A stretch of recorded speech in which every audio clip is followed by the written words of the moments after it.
Hi friends, welcome to Sai Sekhar vlogs. ఈరోజు మనం electrical work గురించి తెలుసుకుందాం.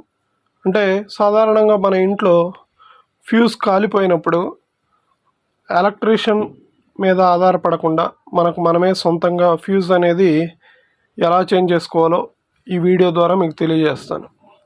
ఎందుకంటే ఈ రోజుల్లో మనకి చిన్న చిన్న పనులకి ఎలక్ట్రీషియన్స్ రావాలంటే అందుబాటులో ఉండరు.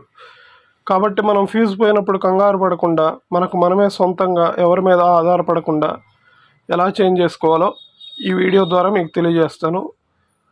ఇది అందరి కోసం కాదు, ఆల్రెడీ తెలిసిన ఎలక్ట్రీషియన్స్ కొంతమందికి ఆల్రెడీ తెలిసి ఉండొచ్చు. అలాంటి వాళ్ళు ఈ వీడియోని స్కిప్ చేయొచ్చు. నా ఉద్దేశం ఏంటంటే ఇది తెలియని వాళ్ళ కోసం, ఎవరికైతే ఫ్యూజ్ చేంజ్ చేయటం ఇలాంటి చిన్న చిన్నవి తెలియవో వాళ్ళకి ఈ వీడియో ఉపయోగపడుతుంది అని నేను అనుకుంటున్నాను. అది ఇప్పుడు ఎలా చేంజ్ చేయాలనేది మీకు ఈ వీడియో ద్వారా చూపిస్తాను.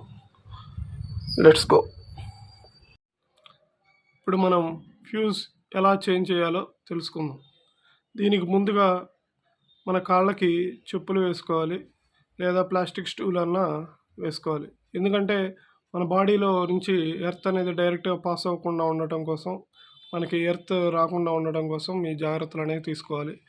దీనికి కావాల్సిన పరికరాలు టెస్టర్, కటింగ్ బ్లేడ్ మరియు మన ఇంట్లో ఏదైనా పాత వైర్ ఉంటుంది కదా, ఇవి మూడు కావాలి.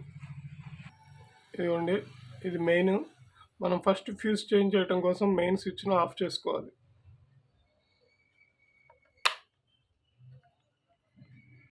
ఆఫ్ చేసుకున్న తర్వాత ఇదిగోండి ఫ్యూజ్, ఇదే ఫ్యూజ్ని ఇలా బయటకు లాగి చెక్ చేయాలి. ఇదిగోండి, అందరికి కనిపిస్తుంది అనుకుంటున్నాను. మనకి కాపర్ లిడ్ అనేది ఫ్యూజ్ కాలిపోయినప్పుడు కట్ అయిపోతుంది. అంటే జనరల్గా ఇప్పుడు మీకు చూపించడం కోసం, నాకైతే ఫ్యూజ్ పోలేదు మా ఇంట్లో. సో ఇప్పుడు ఇదే కాపర్ లిడ్ తెగిపోయింది అనుకుందాం. దీన్ని ఎలా చేంజ్ చేయాలో ఇప్పుడు మీకు చూపిస్తాను.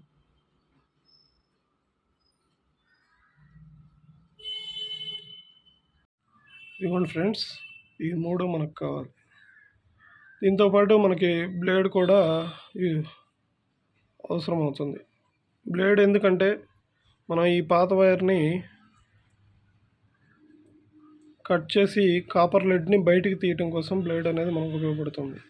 దీని యొక్క చుట్టూ ఉన్న ఈ ఎల్లో కలర్లో కనిపిస్తుంది కదా, దీన్ని కట్ చేసి ఇలా చివిస్తే మనకి కాపర్ లిడ్ అనేది ఇలా బయటకు వస్తుంది. దీంట్లో ఉన్న 2 లిడ్స్ని మనం కట్ చేసుకోవాలి మనం ఫ్యూజ్ వేయటం కోసం.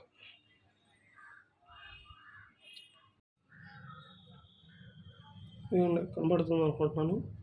ఈ 2 లిడ్స్ కట్ చేసిన తర్వాత మనం ఈ 2 లిడ్స్ని ఇలా రెండు ఒకదానికొకటి మోల్డ్ చేయాలి, కలపాలి. ఇప్పుడు ఈ కలిపిన ఈ కాపర్ లిడ్ని ఫ్యూజ్కి ఎలా వేయాలో ఇప్పుడు చూద్దాం. ఫ్యూజు మనకు ఆల్రెడీ పాత లిడ్ కానీ ఉంటే కట్ అయిపోతుంది కదా, దాన్ని రిమూవ్ చేయాలి. ఫస్ట్ అండి ఈ స్క్రూల్ లూజ్ చేసి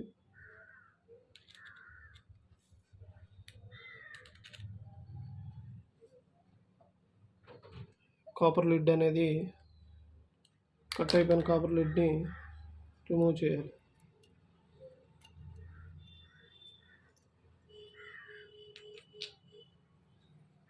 ఇప్పుడు ఈ రిమూవ్ చేసినాక మనం ఏదైతే కొత్త కాపర్ లిడ్ అనేది ఉంటుందో, ఈ కొత్త కాపర్ లిడ్ ఇదిగోండి, దీన్ని రెండు వైపులా అప్వర్డ్ మరియు పైన కింద 2 నట్స్కి మనం ఇలా కనెక్ట్ చేసుకోవాలి.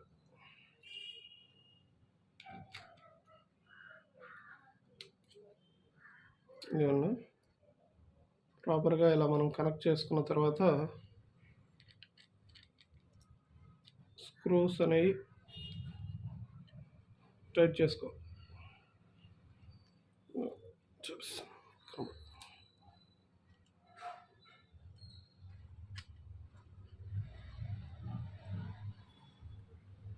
ఇలా ప్రాపర్గా మనం కలుపుకోవాలి రెండు వైపులా కూడా.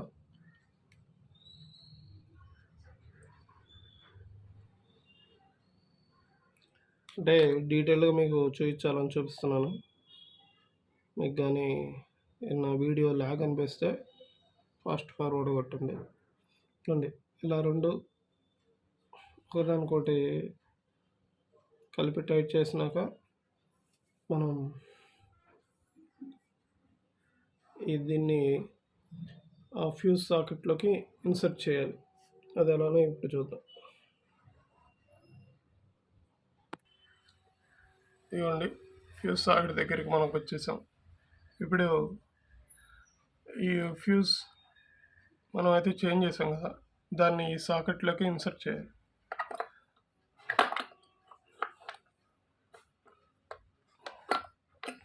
మనం ప్రాపర్గా దీని సిట్టింగ్ పొజిషన్ అనేది కరెక్ట్గా ఉండే విధంగా ఇన్సర్ట్ చేయాలి.